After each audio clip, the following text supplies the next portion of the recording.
Friends, hello and welcome to yet another episode of The Legal Breakdown. Man, it is hot outside. It is over 103 degrees. It's so hot, in fact, that the electric circuits are starting to seize up from all the load with everybody running air conditioners and other systems. In fact, we're happy to be able to deliver this show to you because for the majority of the day, our office was without power. The entire grid for this area of Del City on Southeast 29th was down all morning, and we had no air conditioning, no electricity. It was actually down for so long that all of our backup servers and systems died. No phones, no internet, no websites. But we're back up. We're good. We've got AC. I'm not completely sweating through this shirt. Good news for those that are listening on the radio. You only have to have a mental image and not see it. Bad news, those of you watching on Facebook. Hey, you get it in living color. Friends, as always, we want to thank our host station, KTLV 1220 AM terrestrial radio right here in Oklahoma City area. They are located just north of I-240 and Bryant. And friends, we're very happy to be a part of this program and on this show. If you're not able to catch it live on the radio, you can listen on the TuneIn radio app. It's available anywhere in the globe. As long as you have a data connection, you can listen to this show stream live or watch it on our Facebook page, the Sansone Howell Facebook page. We broadcast live simulcast video. We record, and every episode ends up as an audio podcast on Google Play, Spotify, and the Apple iTunes directory. And in addition, of course, the video is uploaded to youtube.com and can be viewed after the fact in full high definition.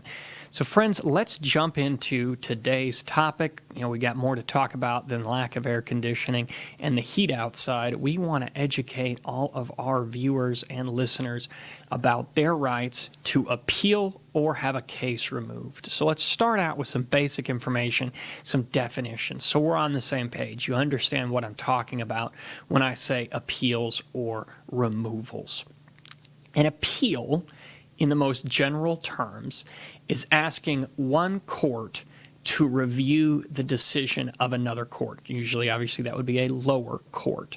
So you have some case, it is litigated either to conclusion or we've got the right to appeal. We're going to get into some of those details, but you then have another court go back and revisit some issues. You're asking for them to, hopefully, in your view, obviously come up with a different outcome, come up with a different decision. Removal, on the other hand, is when we're taking an action, when we're taking a case out of one court into another court. And there's different types of removals. You can remove sometimes a case from state court into federal court. Sometimes you can remove a bankruptcy case out of bankruptcy court into federal district court. So we'll talk about what that is. But so starting out with appeals before we get to specific courts, because we're going to break down Oklahoma municipal courts, Oklahoma criminal courts, bankruptcy courts, federal courts, all these different appellate rights, because we've got a lot of courts in the world, right? So starting out, you need to understand that overall, not always, but generally, when you're appealing a question of law, not of fact. And you don't have the right to have everything revisited anew, or we call it de novo. So what does that mean? Overall, the goal of the first level of courts, the district courts, is to review all the information and the facts. They're the person best situated, the judge or the jury, to know the details of the case. So an appellate court will normally not revisit questions of fact. Instead, they're simply looking at whether or not the law was applied correctly by the lower court or the jury, for example. So it's not a question of are you not guilty? It's a question of are you not guilty as a matter of law? Did we screw something up? Did we allow evidence in we shouldn't? Were there objections and those should not have been overruled, or they should have been overruled? So not always, like I said, I keep stressing that because we're going to talk some of those details, but normally it's very important to understand that just because you don't like the way something worked out, folks, this is the real world. We're not kids anymore.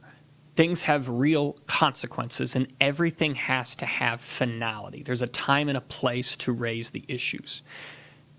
You lose at trial and you decide, man, I wish I would have spent more on better lawyers. That's hindsight. That's buyer's remorse. That doesn't mean that you get to have a do-over. Not everything has a reset button or take-backsies. So again, stressing that a lot of times when we talk about appeals, you're only getting to test issues of law. Maybe the whole law should be wrong. Maybe the law is unconstitutional. Obviously, most of the civil rights litigation in the 1960s revolved around unconstitutional, questionable, prejudicial laws. Okay. In the same vein, and I was talking about the fact that you don't have unlimited rights just to have remorse, is things have time limits. So you need to make sure always that you are timely. Now, what those time limits are going to vary greatly between municipal courts, district courts, bankruptcy courts, federal courts. So we're not going to go into all those specifics other than if you blow the time limits, the appellate courts are going to have next to no sympathy for you. They are not going to care. They will procedurally dismiss the appeal.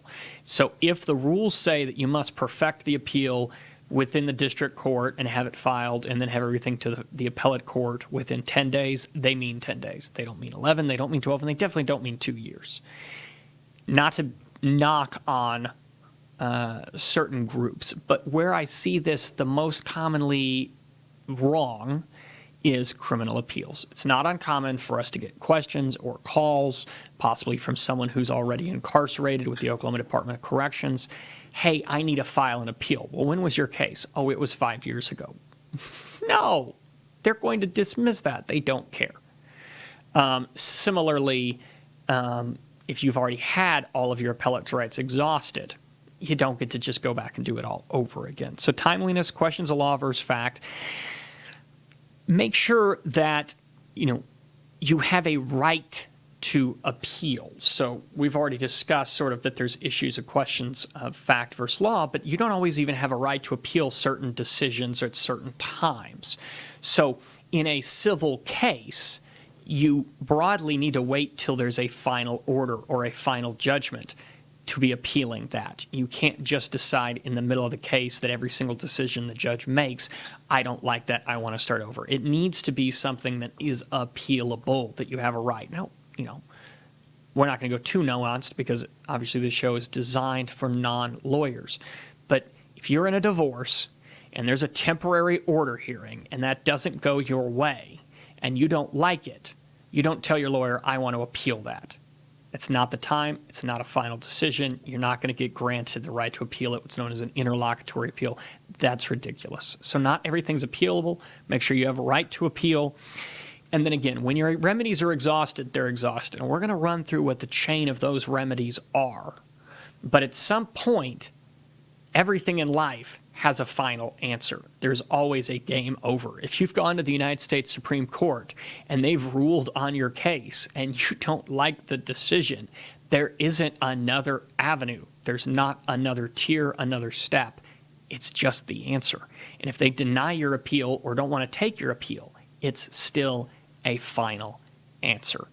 So those are some things to touch on. Now let's talk what a removal means. Well, under certain circumstances, we may not like the court we're in, and we may have the right to change the court we're in, the venue, the jurisdiction. So if you are in state court and the issue involves either what we call diversity jurisdiction or a federal question, and we won't go too nuanced, but basically under certain conditions, you might be able to have that in a federal court instead of a state court. Or you might not want it there, and you might have to try to find a way to show that it doesn't involve either diversity jurisdiction or a federal question if you're the one trying to keep it in state court. There's pros and cons each way. That's more between you and your lawyer to decide where you want to be. Similarly, under certain circumstances, you might not want a case in a bankruptcy court before a bankruptcy judge. Usually if you have a right to a jury trial or you want a jury trial, and therefore you might remove it back to the district court, to the federal district court, to have that case tried. The process and procedure for these are very different, but again, similar when we talked about appeals. You've got time limits, you've got rules, you've got requirements, and if you don't file them, then that's game over, and it's not going to matter. If you don't do them within the right procedure, you're going to be stuck either wherever you were in the first place, and you may not want to be there. You may be in the bankruptcy court, you may be in a state district court, and you wait too late. Too bad, so sad. So let's start now to break down some of these different courts specifically. So we're going to start in Oklahoma, and we're going to start all the way at the bottom with municipal courts. These are obviously for cities, for municipalities. Oklahoma law breaks our municipal courts into two categories. We have what we call courts of record, and we have what are called courts not of record. The delineating factor between the two is population, and the current number is 200,000. So any city with a population in excess of 200,000 people is going to be a municipal court of record. On the other hand, any city which is a court not of record would have a population below 200,000. Now, considering our state, that's actually just a really simple list. It means Tulsa and Oklahoma City, because they're the only cities with a population over 200,000, are going to be municipal courts of record, and everybody else, no matter who they are, isn't. Now, when I say court of record versus court of record, we mean that in a legalese sense. It doesn't mean they're not keeping any records at all, obviously. It doesn't mean that you show up at Del City or Midwest City Municipal Court and they have no idea who you are and what your name is, and they don't have any documents or paper. That's silly. They keep records. But they don't keep the record, meaning they don't have court reporters, they don't have minutes, they don't have pleadings, and so the court can't have any information to provide a higher level court that would normally be required for an appeal. So typically, to appeal something, you're going to have the entire court record, the transcript of the proceedings, so that the appellate court can review everything that's transpired, everything that's said by the judge, everything that's been said by a witness, everything that's been said by the attorneys, possibly by the defendants, whomever. You're going to review all that. You're going to look for error. That's what we're looking to reverse, to overturn. That's what your appeal's based on, is an error. Well, obviously, if there's no record, then how would we be able to determine if something was right or wrong in the first place? So what that means is the appellate rights for our two court systems at the municipal level are different. If you're in a municipal court not of record and you appeal, you get de novo review, meaning you do get a complete fresh do-over. You're trying the facts, you're trying the law. It's a complete fresh start. It's de novo, anew. And that's going to be in the district court, where otherwise cases would start out in Oklahoma. So Oklahoma County, Cleveland County, and Norman. These are the district courts. If you're a court of record, we assume that you probably got it right the first time, and you do have those records. They keep minutes and transcripts, so you don't get to appeal to the district court. Instead, if you appeal, it would go to one of the court of appeals, Court of Criminal Appeals, Court of Civil Appeals. Oklahoma's unique. It's got a bifurcated system. And we're going to talk about that here in a minute and what does that mean. But you would appeal to a Court of Appeals. The other thing I'll touch on just simply, because we've talked about this in a prior episode, you may remember we talked about our municipal courts of record and not of record when we talked about our DUI episode. And the reason being is that now, if you are charged with DUI and it would go to a municipal court, only Oklahoma courts of record, municipal courts of record being Tulsa and Oklahoma City, can keep DUI charges. Otherwise, if it would normally have gone to Midwest City or Del City, they're taking all that, they're forcing those to go into the district courts so that there's records to cut down on recidivism, because previously it was entirely possible to have multiple DUIs all over the state in all these small courts not of record, and then we had major problems and ultimately led, of course, to fatalities, recurring more problems. So our legislature changed some of those rules, and I believe that was in 2016, that now all the DUIs are no longer in municipal courts unless they're a court of record. So not related to appeals, just wanted to remind everybody of those issues, and hopefully you remembered that from our prior episode. So we've touched on Oklahoma municipal courts. Where do you go from there? You go either to a court of appeal or a district court. So now let's work our way up the chain and talk about Oklahoma district courts. Oklahoma district courts are going to hear everything. They can hear criminal cases, they can hear civil cases. It doesn't matter. Some judges may only handle certain types of dockets if you're in a county that has enough population so that they've got so many cases. But that's not true for everywhere. If you're in McCurtain County or Texas County, Oklahoma, that judge is going to hear everything and anything. Not necessarily true here, but in Oklahoma County, but throughout the state, the judges are capable of hearing everything. But when you appeal is where it gets interesting. There's only 2 states in the United States that have 2 different courts of last resort. That is Texas and Oklahoma. So Texas has a Texas Supreme Court, as well as Oklahoma has an Oklahoma Supreme Court. But those courts only hear civil cases. On the other hand, if you have a criminal case, or if it revolves around a criminal issue, say, for example, a death penalty case, it would end up in the Oklahoma Court of Criminal Appeals, or in Texas, the Texas Court of Criminal Appeals. So if you appeal a case out of the Oklahoma District Court and it's criminal related, you skip straight to the Court of Last Resort, which is the Oklahoma Court of Criminal Appeals. If you appeal a civil case, you're going to end up in the Oklahoma Civil Court of Appeals. Or it's just Oklahoma Court of Appeals, truly. But it's for civil cases. From there, you would appeal to the Oklahoma Supreme Court. The only cases that the Oklahoma Supreme Court considers to have what's called original jurisdiction, meaning you get to skip go and you go straight to the Oklahoma Supreme Court without being heard in a court of civil appeals, is cases of first impression, where they've certified and said, yeah, we're willing to take that. This is new and different. That's what's known as original jurisdiction. So, for example, the United States Supreme Court. Do you get to go straight to the Supreme Court with a case? It's enumerated in the United States Constitution. I'm not going to list all of those. You can look it up. But very few issues end up getting to skip go, not be in a district court, not be in a court of appeals, and go straight to the United States Supreme Court. For example, disputes between states, and that gets complicated as to what and why, can end up in the U.S. Supreme Court. So we've touched on this unique bifurcated system, the two-part, two-prong issues for our appellate courts in Oklahoma. We've talked about the fact that if you're in municipal court, you could end up in a district court or a court of appeals. If you're at the district court, then you end up either in court of criminal or court of civil, and from court of civil, you end up in the Oklahoma Supreme Court. That's almost always going to be the end of the story. On very rare, very special occasions, you might be able to appeal from one of our Oklahoma courts of last resort, either the Oklahoma Supreme Court or the Oklahoma Court of Criminal Appeals to the United States Supreme Court. Maybe. Let's not count on that, and then we won't even try to get into why. But usually, that's it. That's game over, and I already discussed you have to like the answer. You don't get to keep asking for rehearings and redos. Now let's talk about the federal system.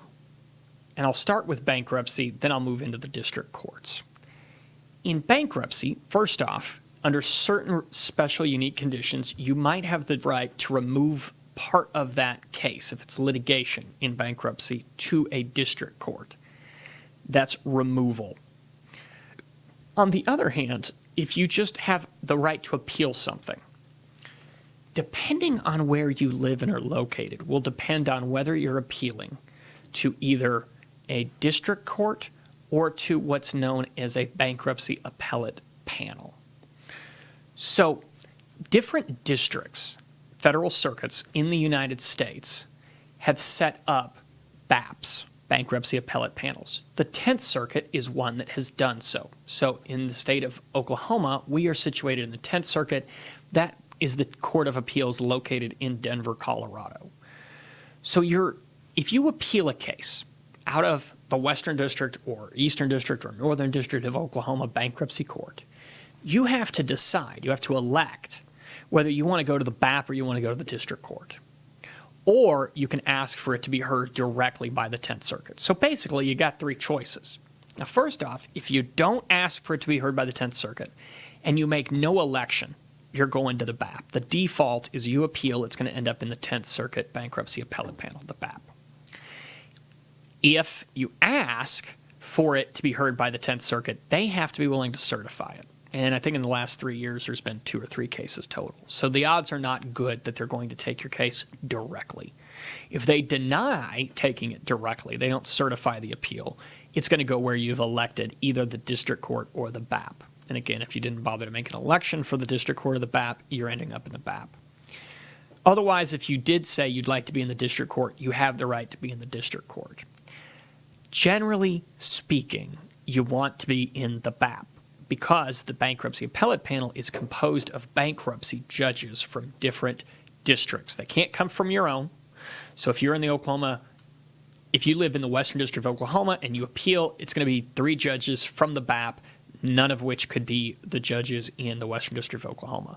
But they're bankruptcy judges. That's why they set up the BAP, because bankruptcy is so complex, so unique. Basically, these circuit judges are happy to have these issues dealt with and heard by judges that specialize in bankruptcy law. And that's why you don't want to go to the district court, because the district court is also going to say, man, if I wanted to do bankruptcy, I'd be a bankruptcy judge. They don't want to do bankruptcy, and that's why they're not a bankruptcy judge. And they don't deal with it, and they're not likely to be the person you want to hear your appeal.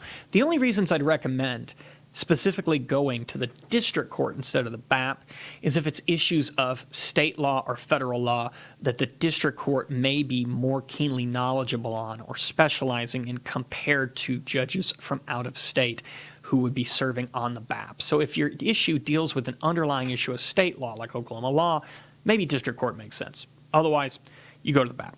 Well, then from there, what happens? From there, if you're appealing either out of the district court or the BAP, you would end up in the 10th Circuit. So we're going to pause at the 10th Circuit to come back to normal district court.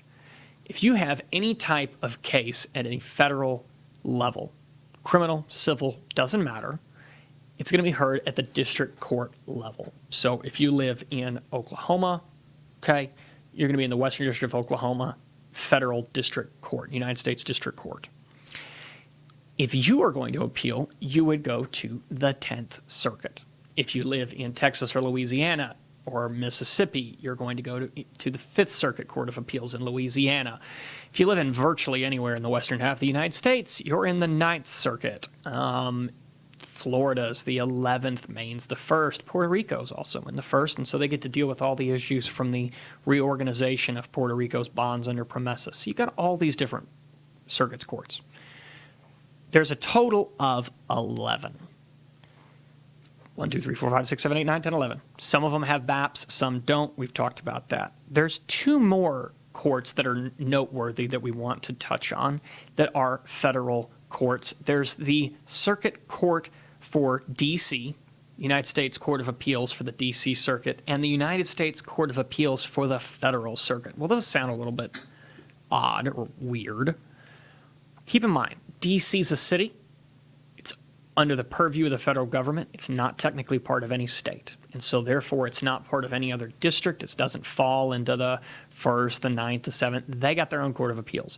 And it's actually one of the busiest because any appeal that comes out of an administrative agency, all the issues that might be involving the EPA or the Department of Education or the Department of Interior, if you're appealing something and they're headquartered in D.C., you're going to end up in the D.C. Circuit.